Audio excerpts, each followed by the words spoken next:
Bonjour et bienvenue dans cette capsule dans laquelle j'espère vous trouverez des clés de compréhension, des pistes de réflexion et surtout des outils à votre disposition pour vous accompagner sur votre chemin d'évolution.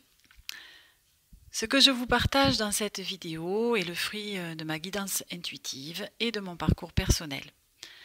Par cela, mon intention est de vous offrir des messages susceptibles de vous soutenir et de vous ouvrir à d'autres plans de conscience soutenus par l'énergie d'amour.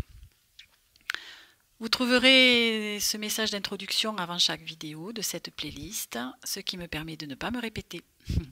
Toutefois, si vous souhaitez aller directement au tirage, je vous invite à vous référer au timing pour y accéder rapidement. Et puis pour finir, sentez-vous libre de liker et partager cette vidéo afin qu'elle puisse bénéficier à d'autres personnes. Et pour ma part, je me ferai une joie de lire vos commentaires et de communiquer avec vous à ce sujet. Alors, aujourd'hui, nous allons traiter le sens que l'on peut donner à nos mots M-A-U-X, illustré par cette carte qui nous parle de mal-a-dit. Alors, voilà, je voudrais que vous voyez bien ce qui est écrit sur cette carte. Alors, donc je la positionne ainsi, vous la voyez bien. Comme d'habitude, vous avez dans la barre de description les différents oracles que j'utilise ainsi que quelques petites informations utiles. La petite vignette qui s'affiche en haut à droite de votre écran qui vous permettra d'aller visiter mes autres playlists et voir un petit peu si autre chose vous intéresse. Alors, on est parti avec le message du guide, du livret, pardon, concernant cette carte, qui nous dit: tes guides t'invitent à prendre conscience que derrière chaque maladie se cache en réalité le mal à dit. Autrement dit, un message que ton corps t'envoie pour t'avertir que quelque chose ne va pas. Cela peut être tout simplement ton corps qui réclame une pause dans le cas où tu l'aurais malmené, en n'écoutant pas ses précédents messages, ou encore de maladies et infections récurrentes, d'un message véhiculé par celle-ci afin de t'en faire prendre conscience. Enfin, les problèmes de dos sont souvent liés à des tensions accumulées au fil des mois et des années, tandis que les douleurs aux articulations sont associées aux domaines dans lesquels nous avons du mal à prendre une décision, ou au contraire, nous sommes trop rigides dans nos positionnements. Les problèmes de peau, quant à eux, traduisent le fait que notre corps cherche à se créer une barrière avec le monde extérieur, et lorsqu'il y a inflammation, sont généralement en cause des émotions non exprimées ou quelque chose que notre corps ne supporte pas. Quoi qu'il en soit, durant ces périodes de maladie, entendre par maladie tout symptôme que ton corps peut t'envoyer, tes guides t'invitent à considérer ton corps comme un allié et non comme un adversaire, en l'accompagnant vers sa purification. Ce processus peut s'apparenter à celui de la cicatrisation. Au début, il y a la plaie, la fièvre, la fatigue, l'inflammation cutanée, etc. Puis la formation d'une croûte, les symptômes de la maladie en question, ou lorsqu'il s'agit de troubles cutanés, la poussée ou l'apparition de nouvelles lésions, etc. Et enfin la croûte qui tombe et notre peau qui se remet peu à peu. L'appétit revient dans le cas d'une maladie, les symptômes se calment ou notre peau commence à s'apaiser, etc. Alors voilà ce qui nous est proposé en termes d'introduction quant à ce thème-là. Et donc par rapport à ce mal qui raconte quelque chose de ce que nous sommes en train de vivre ou ce que nous avons vécu précédemment et qui a impacté euh, à l'origine, de toute façon, nos corps subtils avant d'impacter notre corps physique, puisque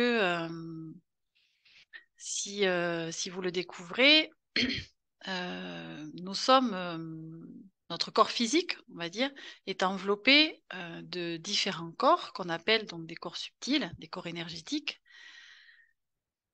qui, alors en tout cas pour les plus proches de nous, donc sont le corps émotionnel, le corps mental, le corps spirituel, et Et puis, il y en a un autre. J'ai oublié le nom.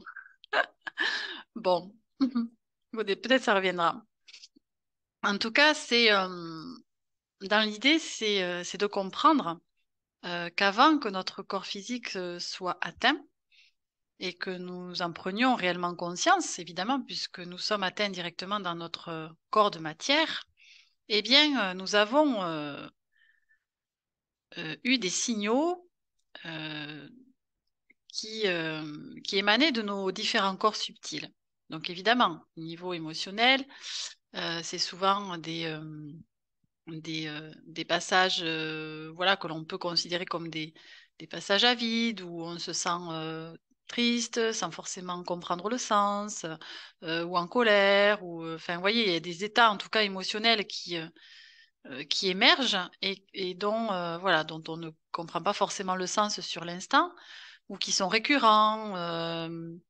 Bon, il y a des messages, voilà, on se sent pas à sa place, bref, il y a plein de signes comme ça où on, on- on ressent déjà des choses à ce niveau-là, mais souvent on se dit, on se trouve quelque part, notre corps mental justement, trouve des réponses à tout cela, des réponses bien concrètes, bien logiques, justement, qui nous permettent d'y mettre parfois un certain sens et de se dire, ben oui, c'est normal, avec ce que je vis en ce moment, c'est normal que je sois impactée comme ça, ou que je sois triste, ou que je sois en colère, ou que je sois complètement déprimée. Enfin bon, voilà. On trouve de toute façon toujours des raisons tout à fait logiques à cela. Et c'est bien ce qui est un peu dommage, parce que du coup, cela freine, je dirais, un peu le processus de conscientisation de ce phénomène-là puisque du coup on continue évidemment notre vie telle qu'elle est, et en tout cas on essaie de faire au mieux. Mais pour autant les symptômes eh bien, vont s'accentuer. Et c'est pour cela que quand nous en arrivons, je dirais, à avoir des symptômes physiques réels, concrets dans notre corps, eh bien là, il y a quelque part urgence vraiment à se questionner quant à cela et surtout à y porter de la conscience. Parce que, eh bien, déjà, c'est notre dernier corps, vous l'aurez compris, puisque nous n'en avons plus d'autres après celui-là. Donc, si nous voulons aller, je dirais, ou cheminer sur justement le plus loin possible sur cette terre, eh bien, autant prendre soin de notre corps physique du mieux que l'on peut pour lui permettre de poursuivre l'aventure le plus loin possible, on va dire. Et, euh, et c'est bien en tout cas, ces expériences-là, en tout cas, j'en ai fait quelques-unes, hein, évidemment, euh, comme tout le monde, sauf que, bon, moi, en tout cas, j'ai pris l'option, effectivement, d'en comprendre le sens de ce que de ce que mon corps physique a pu m'envoyer comme message. Et là, j'ai découvert un univers, je vais dire ça comme ça, euh, qui était de l'ordre vraiment de de la communication intérieure, en fait, entre eh bien, mon âme et mon corps. Et donc, je me suis tournée vers la symbolique. Enfin, peut-être vous savez aussi des maladies. Et donc là, vous avez plusieurs ouvrages hein, par rapport à cela. Donc, je vous invite aussi à vous référer, à regarder un peu sur le net ce qu'il en est si ça vous intéresse. Parce que, évidemment, que là, c'est ouvert à moi un monde particulier dans lequel je me suis complètement qui a complètement vibré en moi. Hein, voilà, ça c'est clair. Donc j'ai dit waouh, ça c'est absolument génial. Et, euh, et cela, je dirais, fait écho aussi à ce pouvoir d'auto-guérison que nous avons, hein, tous et toutes en nous. Et étant issue aussi du monde paramédical et médical, puisque enfin, je suis formée, je suis infirmière à la base. Bon, après, je me suis formée à la puriculture, donc je suis puricultrice. Et donc, j'ai évolué évidemment de nombreuses années dans ce monde, 26 ans pour dire, minimum. Parce que... et donc, c'était ce que je découvrais là était vraiment quelque chose de magique pour moi, de comprendre que, et de vivre également aussi hein, dans ma réalité, euh, que, eh bien, en faisant du lien entre ce que mon corps mettait en scène quelque part par euh, ce qu'il exprimait comme étant un trouble, une maladie, un inconfort, une douleur, eh bien, et selon aussi la zone qui était touchée, je pouvais y comprendre quelque chose. Et quand on en comprend le sens, eh bien, déjà, je dirais que l'émotion qui est liée, qui est bloquée, hein, d'ailleurs, à cet endroit-là, eh bien, va s'exprimer et donc va immerger. Et donc, ce que j'ai fait, ben, c'est que j'ai accueilli cela. Et le fait déjà de mettre cette conscience, cette lumière, cette compréhension sur tout cela, eh bien, cela apporte déjà un soulagement. Euh, et puis, si, bon, après, j'ai eu le souhait, on va dire, d'aller un petit peu plus loin dans le processus de guérison. Donc là, j'ai utilisé un procédé qui s'appelle Ho'oponopono, dont je parle souvent dans mes vidéos, parce que c'est vraiment un outil très simple et extrêmement puissant qui permet justement d'accéder à la guérison euh, du mot ou du mal, on va dire, en question. Et cela sur plusieurs générations, donc en amont et en aval. Donc c'est quand même assez extraordinaire. Donc je vous invite aussi à faire vos propres recherches sur ce procédé-là, parce que je ne vais pas en parler ici. Euh, et cela, combiné, je dirais, tout cela, eh bien, j'ai été effectivement amenée, alors c'est mon vécu, je vous en témoigne. Euh, bon, loin de moi l'idée d'affirmer que tout peut se régler par ce chemin-là. Bon, disons que je reste prudente, voilà. Même si au fond de moi, j'en suis intimement convaincue. Je préfère rester prudente étant donné que je m'adresse évidemment à vous de façon large. Donc c'est pour moi, si vous voulez, je suis en train de faire des liens aussi avec la complémentarité de la médecine telle qu'on la connaît, la médecine qu'on appelle allopathique, traditionnelle, et cette médecine beaucoup plus,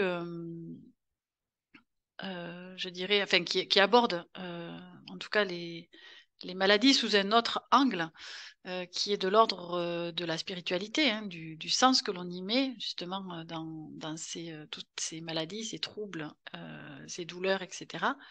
Et donc, moi, ce que j'y vois, si vous voulez, dans cela, c'est l'intérêt de combiner évidemment les deux. Je ne suis pas en train de dire qu'il faut privilégier l'une par rapport à l'autre. Encore une fois, ça voudrait dire que je sépare les deux et je suis dans cette dualité je, dont je souhaite évidemment sortir. Donc, c'est pas de cela dont je parle.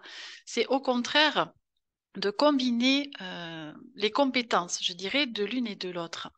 Et c'est cela qui est intéressant, c'est ça qui est absolument génial dans ce que nous vivons, aussi dans l'époque où nous vivons, c'est que, ben, je sais pas, vous l'avez certainement remarqué aussi de votre côté, que beaucoup de personnes se, se dirigent beaucoup plus vers effectivement des traitements voilà, avec moins de conséquences, moins d'effets secondaires, voilà, beaucoup plus naturels, on va dire. Et, euh, et cela, c'est pas pour rien, d'accord? C'est pas pour rien. C'est que instinctivement, je dirais, nous sommes quand même attirés par tout ce qui nous fait du bien et la nature, parce qu'elle offre de naturel, évidemment, va nous apporter quelque chose qui nous être bénéfique. Donc, c'est cela qui est intéressant pour moi. Et étant donné que je suis aussi issue de ce milieu médical, là, j'y trouve vraiment mon équilibre, hein, vous voyez, quelque part. Parce qu'évidemment que nous avons aussi besoin de la médecine traditionnelle et pour peut-être certains traitements très lourds et de la chirurgie, bien évidemment, ça, je ne remets absolument pas en question, c'est évident. Là, on est sur de la mécanique, excusez-moi le terme, mais ça, c'est tout à fait nécessaire, hein, évidemment. Là, on ne peut pas faire autrement. Mais sinon, tout ce qui est de l'ordre des traitements, on va dire plus traditionnels, chimiques, eh bien, ce qui serait intéressant, c'est, en tout cas pour les moments de crise, je ne dis pas qu'il ne faut pas les utiliser, hein, c'est tout à fait, si vous le sentez comme ça, c'est tout à fait utile, nécessaire. Mais pour autant, c'est de penser aussi, et ça peut d'ailleurs se faire en parallèle, c'est ça qui est aussi, ça aussi l'intérêt, c'est que vous pouvez également euh, utiliser une médecine beaucoup plus douce et beaucoup plus naturelle à côté, qui est tout à fait compatible avec les traitements classiques chimiques. Donc, encore une fois, il n'y a pas vraiment de choix à faire, si ce n'est d'utiliser justement les deux et de voir celui qui vous convient le plus, ou en tout cas à certains moments, celui qui est à privilégier. Et puis, quand je parle de traitement, il n'y a pas que, je dirais, les traitements que l'on ingère, hein, que ce soit les huiles essentielles, de l'homéopathie, que sais-je encore, je ne m'y connais pas forcément trop dans tous ces domaines-là encore.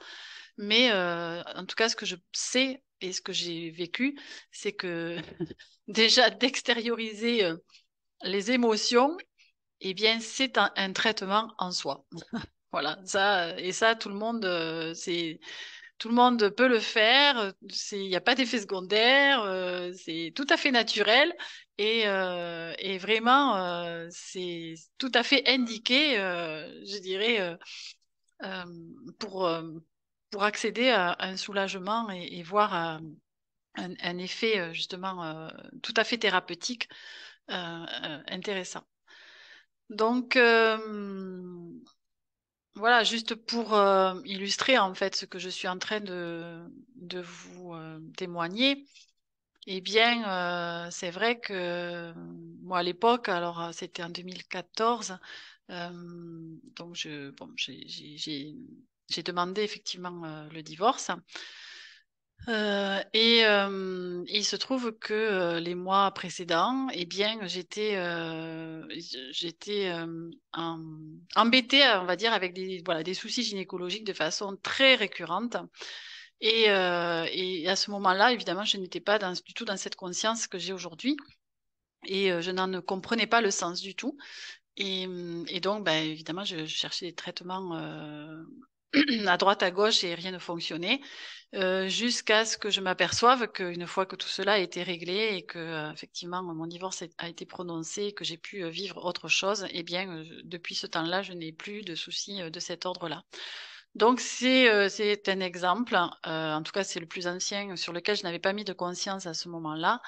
Et pour les plus récents, eh bien maintenant que j'ai pris ce chemin, cette option d'aller y mettre du sens différemment, eh bien, c'est vrai que je me suis en tout cas libérée et guérie de tendinite, par exemple, au genou ou même au coude, simplement avec le chemin que dont je vous ai parlé précédemment. Donc, voilà, l'eczéma, moi, c'est pareil, j'étais en prise aussi à un eczéma de nombreuses années étant plus jeune. Bon, aujourd'hui, j'en suis complètement libérée. Euh, bon, voilà. Bon, je pourrais peut-être avoir d'autres exemples, mais c'est pas trop non plus l'intérêt de s'étaler là-dessus. Vous avez compris, je pense, de toute façon, le principe. Et évidemment que tout le tirage avec les oracles suivants, ben, nous confirme tout cela, hein. Donc ici, nous avons eu la carte de l'alter ego. et donc qui me renvoie. Alors, je vais vous les dire en même temps. Ici, nous avons la couleur bleue avec le chakra. Et ici, nous avons la carte du Gémeaux qui est sortie en signe astrologique. Voilà, donc tout cela, ça me confirme bien qu'avec l'alter ego, nous sommes bien en communication, je dirais, de soi à soi. Donc, c'est-à-dire d'établir du lien hein, entre ce que veut exprimer notre âme et qui se manifeste dans notre corps physique. Donc, c'est bien d'aller euh, comprendre tout cela et pour le comprendre, eh bien, il faut forcément être à l'écoute déjà de ce que notre corps vit, de ce que nous ressentons aussi dans notre intériorité. Et c'est bien d'entamer aussi ce dialogue-là entre notre corps et notre âme. Et donc, la couleur bleue nous indique cela aussi, puisque c'est lié au chakra de la gorge, donc de la communication, et également aussi la couleur qui invite à l'introspection, à la méditation, à des temps calmes, et donc à des temps voilà, où on va aller se rencontrer et essayer de s'explorer aussi et de comprendre, hein, évidemment, tout ce qui se passe à l'intérieur de soi. Et avec le signe du Gémeaux, nous sommes sur un signe d'air à la base, donc par rapport à la conscience dont je parlais tout à l'heure, cela me renvoie à ça.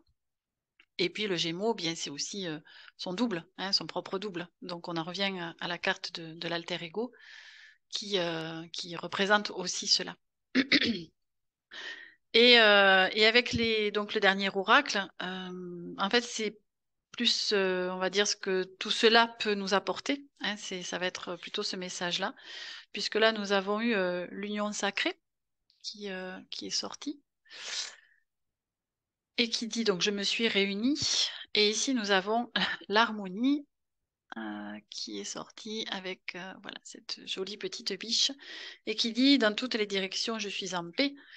Donc c'est bien de cela dont il s'agit, c'est-à-dire qu'une fois que j'ai fait la paix aussi avec moi-même, je dirais, avec les différentes parts de moi hein, à l'intérieur qui ont besoin de s'exprimer, qui sont souffrantes et qui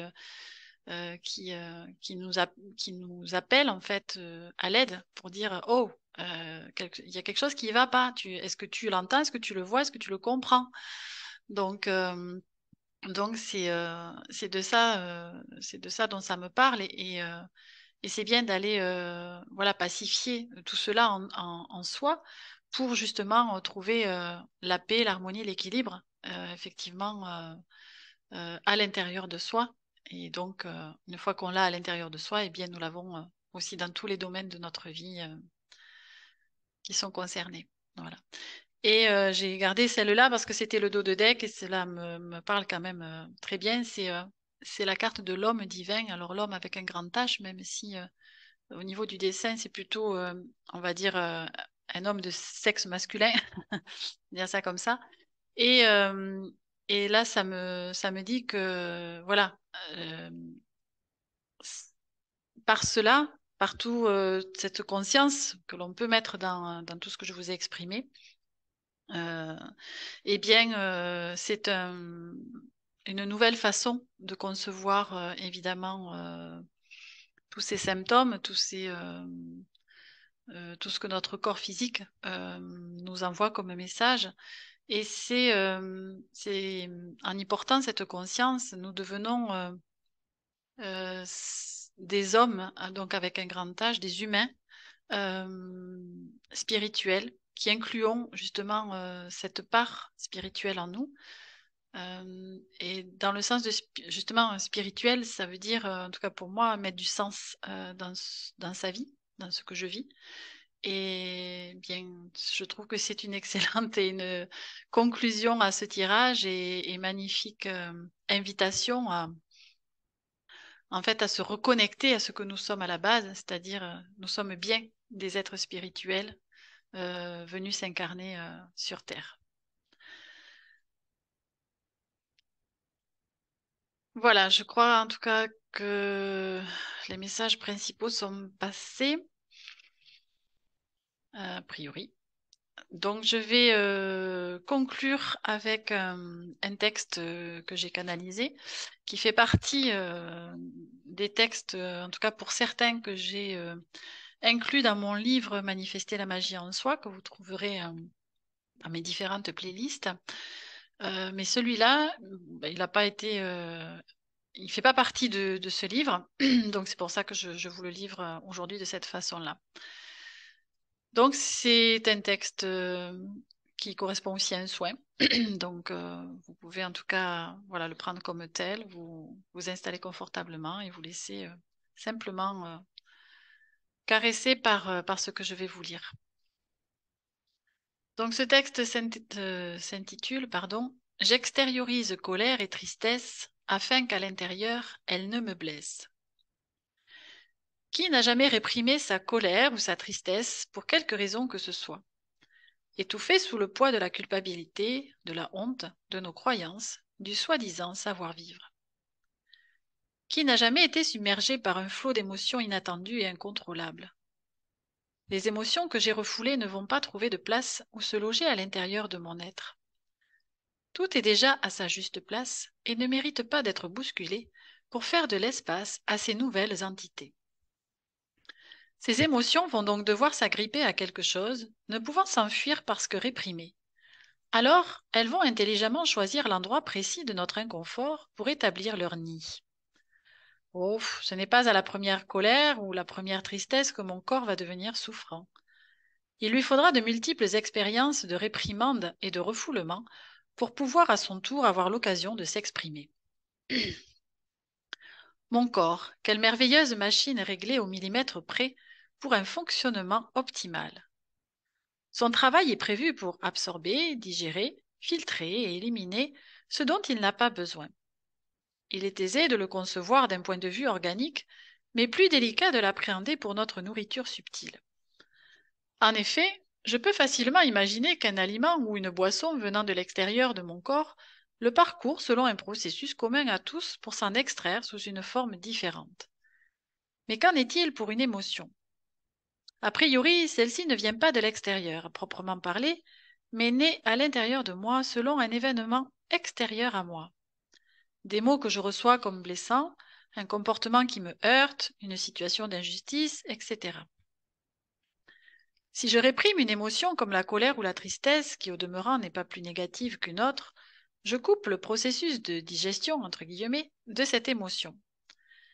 Celui-ci sera donc incomplet et ses résidus vont s'accumuler dans mon intériorité et représenter des déchets non évacués.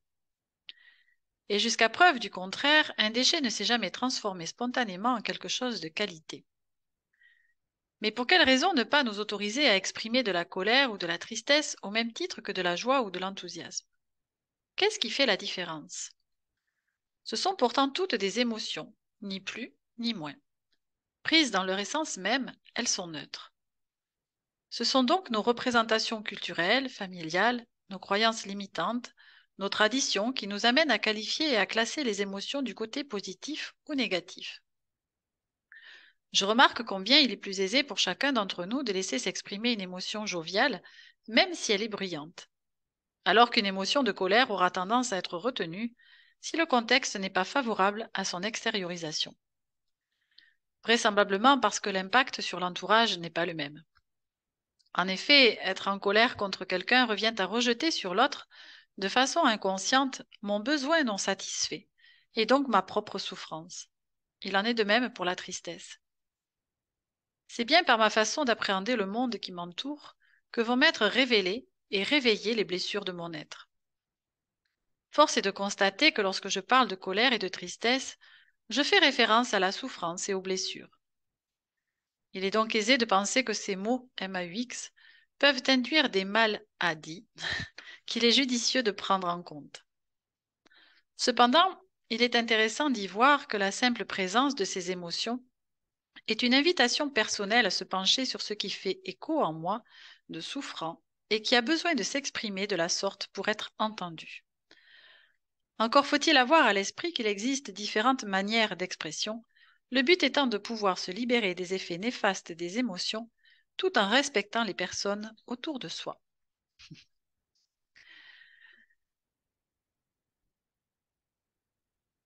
Eh bien, voilà comment se termine cette guidance. Euh, donc, je vous invite évidemment à considérer ou reconsidérer eh bien, tout ce que vous pouvez ressentir dans votre corps physique de désagréable, de souffrant, de douloureux, euh, de quelque chose qui s'exprime, voilà, qui vous questionne. Et déjà, ce sera un premier pas. Se questionner, c'est déjà ouvrir une porte, justement, sur autre chose, sur, pourquoi pas un autre état de conscience. Et de là, le jeu de piste va s'enclencher. En tout cas, moi, c'est comme ça que je le vis et j'aime à le vivre. Je trouve cela tellement intéressant, stimulant et passionnant. Donc, bah, écoutez, je ne sais pas si vous partagerez en tout cas la même passion que moi à ce niveau-là, mais moi, étant donné les résultats que j'en ai eus, je ne peux que vous inviter et vous souhaiter de prendre ce chemin. Eh bien, en attendant, prenez soin de vous et puis, bah, écoutez, je vous dis à très bientôt pour d'autres messages. À bientôt. Au revoir.